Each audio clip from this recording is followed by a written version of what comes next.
소매 물가 또 급등이라. 원엔 환율 오른다. 지금 진짜 많은 분들이 엔화를 사서 쟁여놓고 있잖아요.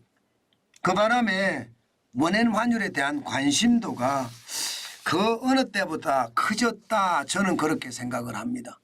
그만큼 시장에는요. 시장에는 원엔 환율에 대한 민감도가 높아졌다는 뜻입니다. 자, 그러면 원엔 환율이 어떻게 될 것인가 우리가 한 번쯤 예측해 볼 수도 있을 것 같거든요. 당장 말입니다. 일본의 소매 물가 이거 심상치 않아요. 여러분 이거 한번 보세요. 도쿄입니다. 도쿄. 일본의 수도죠. 도쿄의 핵심 소비자 물가 지수 추이입니다. 핵심 물가 지수라는 게 소비자 물가 지수라는 게 으뜸이 된다는 뜻의 근원 소비자 물가 지수거든요. 근원 소비자 물가 지수는요. 기본적으로 계절적인 요소가 강한 농산물 빼고요. 일시적인 요소가 강한 유가 뺍니다. 나머지만 가지고 이게 물가가 어떻게 변했는지 보여주는 지표인데 여러분 보시다시피 2020년부터 2024년까지입니다. 2023으로 되어 있는 2024년입니다. 2024년까지 쭉 보면 말입니다. 2023년 1월이 4.3%로 가장 높았습니다. 가장 높았어요. 일본에서 4.3%가 물가가 올랐다는 것은 충격적인 숫자예요. 일반적으로 보세요. 2020년 1월만 하더라도 0.7%잖아요. 일본의 물가는 이 정도예요. 0점대 올라가도 많이 올라간데 아니면 마이너스로 떨어지는 게 일반적이거든요. 지금 2020년 12월에 마이너스 0.9까지도 떨어졌었거든요. 그래서 일본을 잃어버린 10년, 잃어버린 20년, 잃어버린 30년이라고 이야기할 정도로 디플레이션이 굉장히 심각했잖아요. 저성장, 저물가가 말입니다. 실제거든요. 그게. 그런데 2023년 1월에 4.3%까지 올라가면서 충격을 줬습니다. 그러다가 7월에는 3.0%, 12월에는 2.1%, 급기야 2024년 1월에는 1.6%까지 떨어졌습니다. 야, 이제 물가가 좀 잡혀가는가 보다 그렇게 생각을 했는데 이게 슈퍼 엔저가 되면서 말입니다. 수입 물가가 또 왕창 올라가네요. 수입 물가가 올라가니까 소비자 물가가 다시 2월에 2.5%까지 올라갔어요. 뭐 시장의 예측치하고 부합한다고는 이야기해요. 시장의 예측치하고 부합은 하지만 이게 다시 물가가 2.5%를 올렸다는 것은 여러분 이건 이제 금리를 어떻게 조정해야 된다 이런 얘기가 나올 수밖에 없습니다. 물가가 안 떨어지잖아요. 다시 올라가잖아요. 그러니까 시장에서는 굉장히 긴장하는 거죠. 아, 이제 일본도 금리를 정상화할 때가 됐다 이런 얘기가 충분히 나올 수 있다는 뜻입니다. 물론 뭐 도쿄만 가지고 이게 물가를 평가할 수 있느냐 뭐 그렇지 않을 수는 있습니다. 그렇지 않을 수는 있어요. 뭐 이게 다가 아니니까 말입니다. 그렇지만 일본 전체적으로 보더라도요. 2024년 1월에 소비자 물가가 2.2%입니다. 이게 2023년 1월에 4.3%보다는 많이 낮아졌지만 일본은요 목표 물가라는 게 뭐 우리가 일반적으로 이야기하는 목표 물가가 2%잖아요. 2%도 굉장히 높은 겁니다. 일본은. 일반적으로 물가 자체가 0점대 물가였으니까 2.2%도 굉장히 높다는 뜻이잖아요. 저는 이것이 말입니다. 결국은 저는 일본의 어떤 물가 상승이 계속 촉발이 된다. 게다가 소비자 물가가 1월 달에 2.2%였잖아요. 도쿄 물가도 1월 달에 1.6%였습니다. 그러면 이게 2월 달에는 어떻게 될까요? 2월 달에 소비자 물가는 더 올라갈 가능성 굉장히 높습니다. 당연히 높다고 생각합니다. 여기에다가 여기도 말입니다. 일본도 핵심 소비자 물가가 2%였거든. 이것도 올라갈 수 있다는 뜻이잖아요. 이것도. 이거 올라갈 수 있으면 일본은 어떻게 할까요? 일본은요. 결국은 금융정책 결정회의가 아마 곧 열리죠. 지금 3월이니까 4월에 열립니다. 4월에 일본은 어떤 식이든 저는 금리 정상화가 이루어질 수 있다. 이렇게 예상해 봅니다. 물론 시장에서도 말입니다. 일본의 금리 정상화는 일반적으로 나옵니다. 4월쯤에 금리 정상화를 한다. 뭐 일본 입장에서는 안 할 이유가 없죠. 안 할 이유가 없습니다. 왜냐하면 슈퍼 엔저의 영향으로 기업의 실적이 좋아졌고요.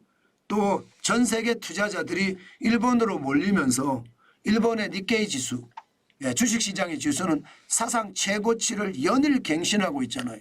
이런 상태에서 말입니다. 거품에 대한 우려감까지 더 커지는 상태인데 우에다 카즈오 일본은행 총재가 금리를 저는 안 올릴 거라고 생각은 하지 않습니다. 결국은 일본의 기준금리가 지금 마이너스 0.1%인데 이거 정상화한다. 뭐 0%가 되든지 아니면 0.1%까지도 올릴 수 있다고 보는데 당장 0.1%로 그렇게 올리지는 않을 것 같아요. 그게 오히려 시장에 충격을 더 주기 때문에. 그렇지만 당장 0.1%로 올릴 수 있는 그런 개연성도 있습니다. 지금 시장이 너무 거품이 심하다 이런 얘기가 나올 수 있거든요. 니케이 평균이 지금 4만을 넘어섰잖아요. 4만을 넘어섰다는 건 여러분 그만큼 말입니다. 일본의 주식시장도 지금 거품이 되는 것 아닌가. 사상 최고치가 계속 경신하기 때문에. 그래서 저는 일본의 기준금리 정상화는 천천히 다가오는 그런 핵심적인 내용이라고 저는 보는 겁니다. 그렇기 때문에 여러분 시장에는요. 원달러 환율에 대한 우려감, 죄송합니다. 원엔 환율에 대한 우려감 저는 완전히 불식될 수 있다고 생각합니다. 지금이야 지난 3월 5일에 890.31이잖아요.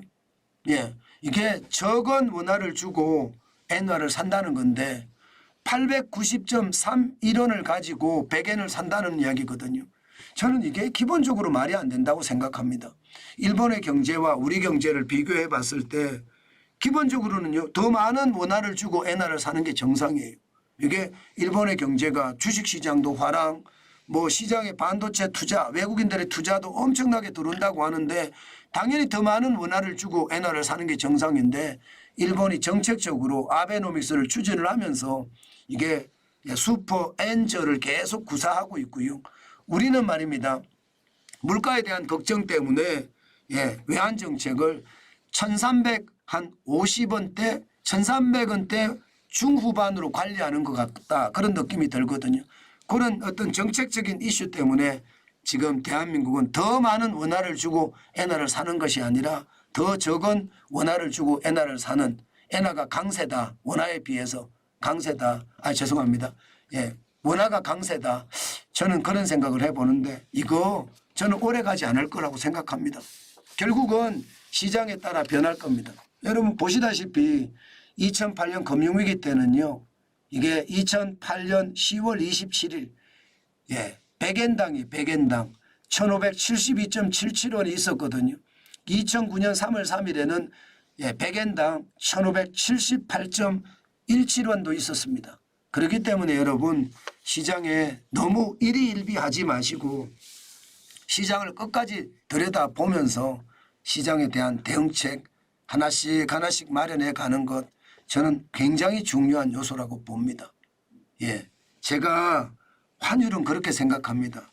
엔화가 이렇게 많이 떨어졌을 때는 사는 게 좋다. 특히 작년 11월 17일에는 864.9까지 떨어졌잖아요.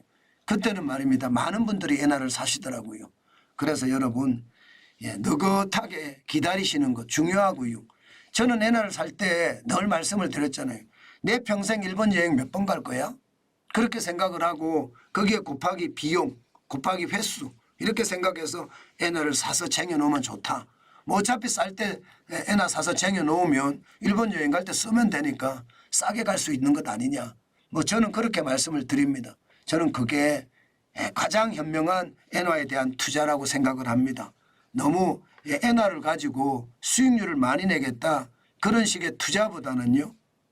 결국 일본 여행을 갈 때 좀 더 싸게 가는 그런 사태로 좀 만들면 어떨까. 저는 그런 생각을 많이 해요. 굳이 말입니다. 급하게 서둘러서 시장에 오히려 말입니다. 시장에 역행하는 저는 그런 사태는 없었으면 좋겠습니다. 아마 정환진 TV를 보시는 분들은 제가 늘 말씀을 드리지만 항상 말입니다. 뚫어지게 시장을 쳐다보고요. 또 나만의 투자 원칙을 가지고 시장에 접근해야 되는 것 저는 당연하다 이렇게 생각합니다.